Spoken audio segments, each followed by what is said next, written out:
let's read Circe with me because why not? I recently picked up this book called Circe and I've been really enjoying it, so I thought I would document my reading journey to see how long it would take me to finish this book. So let's get into it. So I finished Dawn of the Curse Queen today. That was an epic read. I think it's been going viral on TikTok for a while. It's Circe, Madeline Miller. If you are not familiar, I'm going to be putting the cover of the book here. It is inspired by Greek mythology. The first couple of chapters were very hard for me to get into because I was not very well versed in Greek mythologies. I was finishing Dawn of the Cursed Queen yesterday, so even though I started it a couple of days before, I didn't get into it because I was like stuck reading Dawn of the Cursed Queen.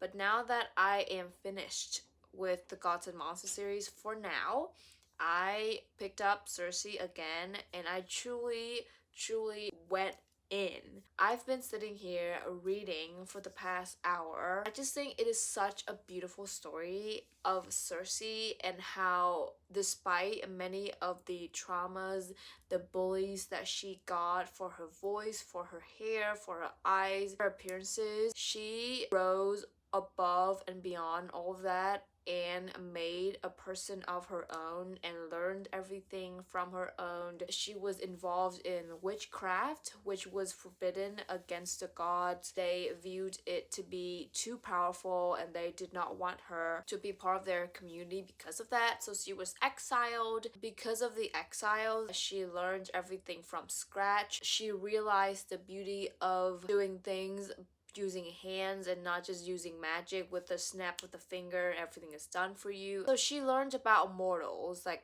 normal human beings like us, and how they were different from the gods. In the beginning, she thought of the differences to be bad, but after the exile and after she went through everything and doing everything on her own, she started to truly appreciate the mortals and how they did everything using their hand. I've never encountered a story like this. I'm gonna be documenting my reading vlog for Circe on here, so stay tuned for that. Good morning, everybody. It is the next day. I just got ready, did my makeup, put on an outfit.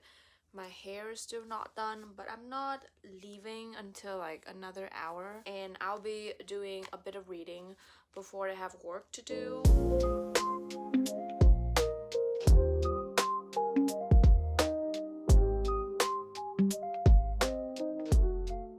After reading Dawn of the Cursed Queen, I was afraid that I'm gonna be sent right into a reading slump. Thankfully, I am not. I am, I think, 1/3 through, so like 200 pages or so on my e-reader. And it talks a lot about different politics within the Greek community.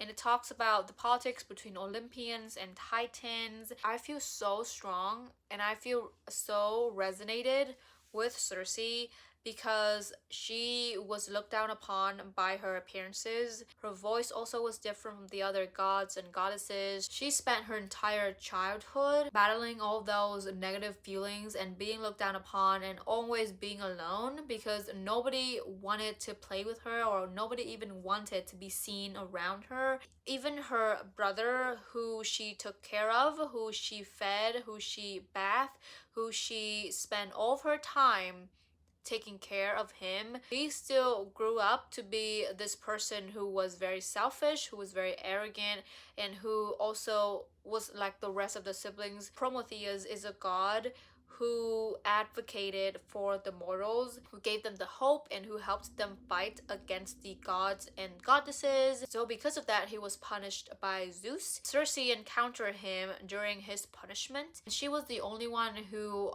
brought him food, who came up to him and talked to him. That's when she was introduced to the mortals. That's where the story unfolds. We followed her story on meeting the mortal, trusting them, being betrayed by them, falling in love with mortal, falling out of love with mortals. I spent the entire night reading yesterday and I have arrived at the halfway mark of Circe, about 300 pages in or 350 pages in out of 633 pages. and I've decided to split the reading vlog into two parts because if I aim to include everything into one video, it's gonna be like 20 minutes video.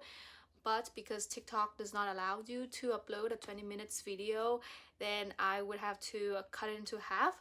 But this is the end of the reading vlog, the first part of Circe, and I have some thoughts. I really enjoyed Circe. The majority of my comments from previous clips that you just saw still applies to this halfway mark. She's just gotten more mature and more kind of wary of the outside world from her different interactions with mortal. Somehow, by any chance, I don't know why, but the different gods decided to send their daughters to Circe's house because they thought that Circe could tame them and kind of correct their misbehaviors. So many nymphs and many different creatures were just randomly sent into Circe's home, eating her food, occupying her space, and disrupting her silence.